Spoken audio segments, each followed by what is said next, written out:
প্রিয় ছাত্রছাত্রী, আজকে তোমাদের কাছে একটা ভালো দারুণ খুশির খবর নিয়ে আসলাম। অনেকে যেটা ভয় পাচ্ছ যে ক্লাস সিক্সে যারা পড়ো, যে সামনে আগস্ট মাসে যে সেকেন্ড সামেটিভ আসছে, 50 মার্কের কোশ্চেন হবে। এই 50 মার্কের কোশ্চেন কেমন হবে?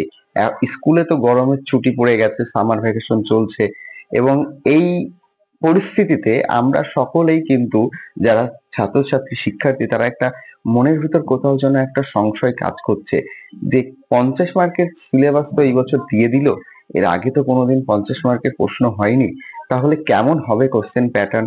এই 50 মার্কের সিলেবাসে কি কি থাকছে ইংরাজিতে, সেগুলো আমাদের জানতে হবে। তাই ভয় পাওয়ার কোনো দরকার নেই, আমি রয়েছি ভাস্কর স্যার তোমাদের সাথে। তাহলে চটপট তোমরা একটা খাতা পেন নিয়ে নাও, এটা লিখে নিতে হবে আমার সাথে। আমি যেটা বলছি সেটা শোনো। সেকেন্ড সামেটিভ 50 মার্কের টোটাল প্রশ্ন হবে, তোমরা দেখতে পাচ্ছ লিখে রেখেছি।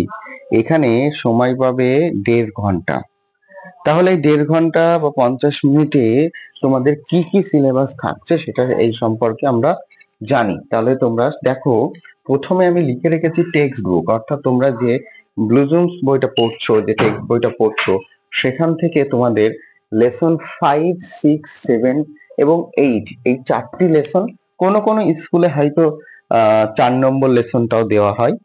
এবার মূলত যেটা আমাদের সিলেবাস ভিত্তিক রয়েছে সেটা হচ্ছে 5, 6, 7, 8, এই 4টি লেসন থেকে আমাদের সিম পোর্শনের কোশ্চেনটা হবে।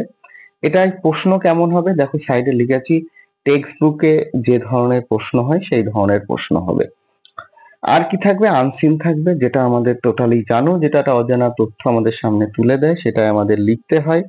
তা এই টোটালি আনসিন বিষয়টা খুব একটা যে বড় আনসিন থাকবে ঠিক তা নয়, একটা সহজলভ্যই বলা যায়। আনসিনটা খুবই ছোট একটা, আনুমানিক মান ধরা হচ্ছে 10 নম্বরের কাছাকাছি আনসিন থেকে প্রশ্ন হতে পারে।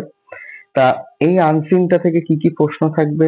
আনসিন থেকে ট্রু ফলস থাকবে, এমসিকিউ থাকবে, আর এসএকিউ, অর্থাৎ একটু বড় টাইপের কোশ্চেন লেখা থাকবে। এই গেল সিন এবং আনসিন। এবার আমরা গ্রামারে কি কি থাকছে, সব থেকে গুরুত্বপূর্ণ 50 মার্কের পরীক্ষার ক্ষেত্রে গ্রামারটা কিন্তু একটা বিশেষ ভূমিকা জায়গা নিয়ে থাকে। এই গ্রামারে কি কি থাকে আশা করি তোমরা সবই শিখছো এই কদিনে বা শিখে ফেলেছো। যাই হোক, গ্রামারটা আমরা দেখে নিই। তোমাদের কিন্তু টেক্সট বুক রিলেটেড গ্রামার থাকবে। কি কি থাকবে? থাকবে আর্টিকেল প্রিপোজিশনের ব্যবহার, ইউজ অফ অ্যাডভার্বের ব্যবহার, সাবজেক্ট ভার্বের এগ্রিমেন্ট, সিনোনিম অ্যান্টোনিমের ব্যবহার, আইডেন্টিফাই সেন্টেন্সেস। আইডেন্টিফাই সেন্টেন্সেস মানে আমাদের যে 5টি সেন্টেন্স আছে সেই সেন্টেন্সে একটা সেন্টেন্স দিয়ে এটা বলে দেবে এটা কি ধরনের সেন্টেন্স, অ্যাসার্টিভ সেন্টেন্স না ইম্পারেটিভ সেন্টেন্স না ইন্টারোগেটিভ সেন্টেন্স, সেই আইডেন্টিফিকেশন।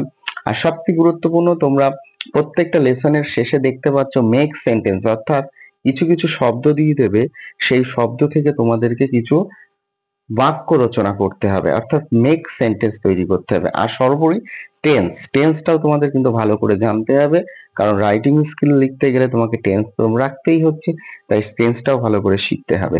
তাহলে এই গেল টোটাল আমি 7টা বিষয়ে গ্রামারের ইনক্লুড করেছি।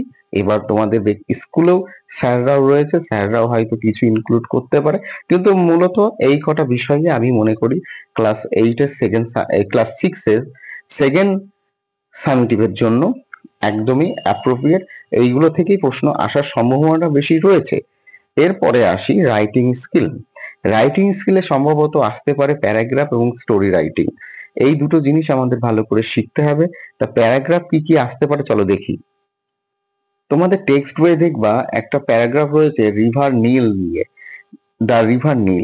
এটা কিন্তু ভালো করে একটু দেখে রাখো, চেষ্টা করো শেখার লেখার, এটা ভালো করে দেখতে পারো। এছাড়া গঙ্গা নদী নিয়ে একটা আসতে পারে, এবং তোমাদের আরেকটা রয়েছে ফেরি লেডি, টু উইশেস, এইগুলো ভালো করে দেখো। এছাড়া আরো যেগুলো তোমাকে জানতে হবে, কয়েকটা প্যারাগ্রাফ লেখার বেসিক ফরম্যাট দিয়ে সেগুলো দেখতে পারো।